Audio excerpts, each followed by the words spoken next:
To be fair, Washington is only 22.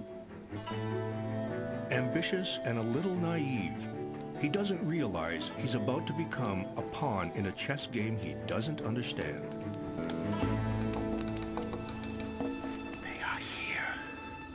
Washington's orders are to drive the French from this contested part of the frontier, with force if necessary. He doesn't know these French soldiers are on a diplomatic mission.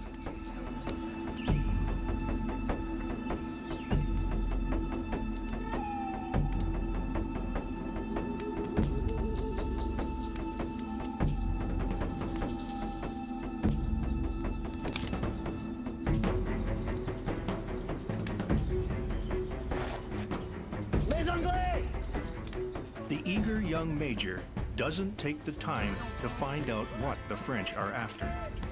Fire!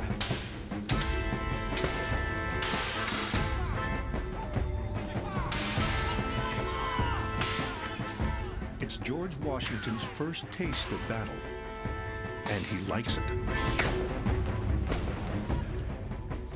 I can, with truth, assure you that I heard the bullets whistle.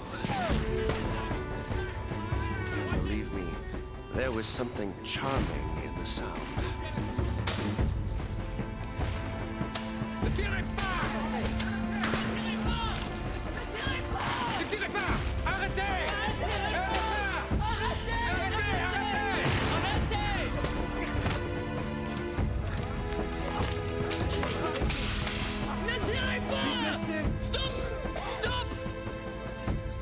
Their retreat cut off by Washington's Indian allies, the French surrender within minutes. Their officer sits wounded. This is Ensign Joseph Coulon de Jumonville. He's an envoy. Here's a letter from his commander. I do not speak French, do you? Under the protocol of the day, Washington is responsible for the well-being of the wounded Frenchmen. But he soon realizes that this deep in the woods, different rules apply. Tu n'es pas encore mort, mon père.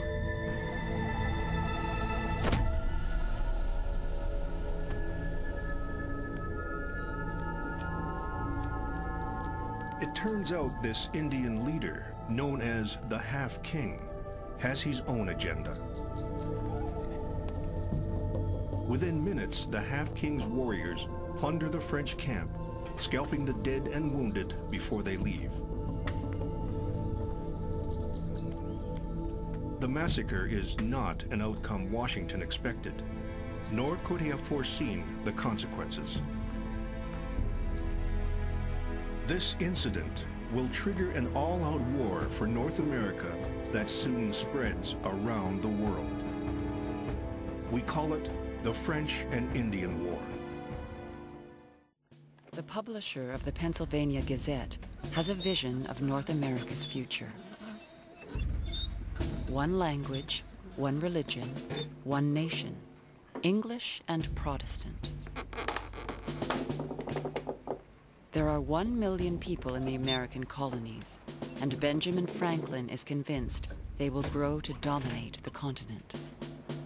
Thousands of settlers are streaming into the richest part of the interior, the Ohio Valley. Anger is spreading among the Indian nations.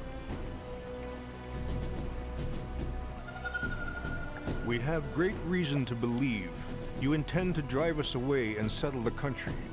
Or else why do you come and fight in the land God has given us? Their fears are well-founded. Benjamin Franklin's press is fueling the urge for expansion into the Ohio Valley. Everyone wants part of it.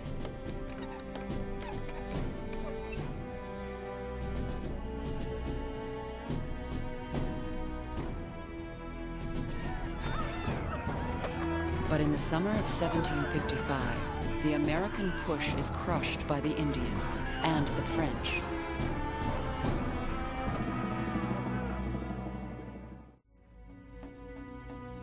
The Half-King and his people are one of many Indian groups, and they are far from the most powerful. The dominant force in the Northeast is the Iroquois League, a coalition of 6 nations spread across northern New York. The Iroquois claimed sovereignty over the Ohio country and all the Indians who lived there.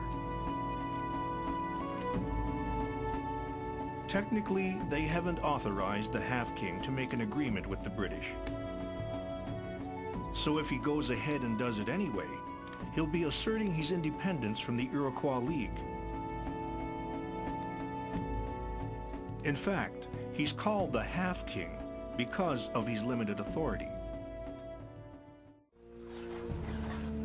Washington expects the Half-King to help defend the fort. But the Indian leader has lost confidence in the young major. This Washington, he is a good-natured man, but he has no experience. Always driving us to fight by his direction. Now he wants us to make a stand with him against the French. And that little thing upon the meadow. Washington's only Indian ally leaves. We have no choice. We will make our stand here. The French have no such problems with their native allies.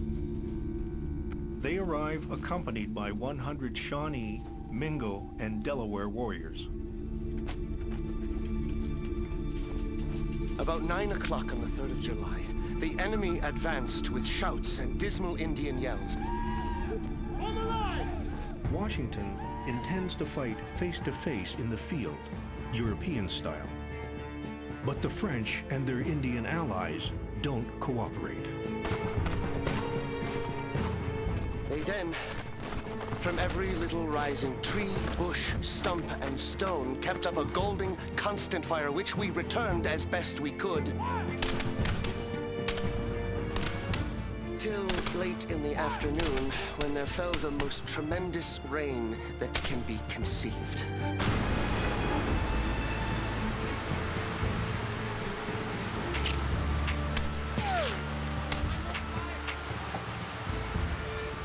It filled our trenches with water and wet not only the ammunition and the firelocks, but also the few stores that we had, leaving us only a few bayonets for defense.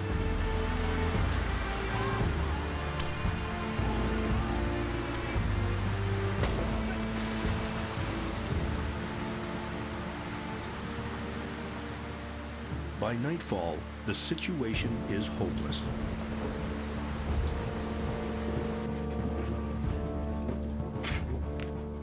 When the French commander offers terms for surrender, Washington signs the soggy document. Unable to read French, he relies on a Dutch officer to translate. It turns out that Jumonville's brother is taking a sweet revenge. Washington doesn't learn until later that the document includes a confession to the assassination of Ensign Jumonville.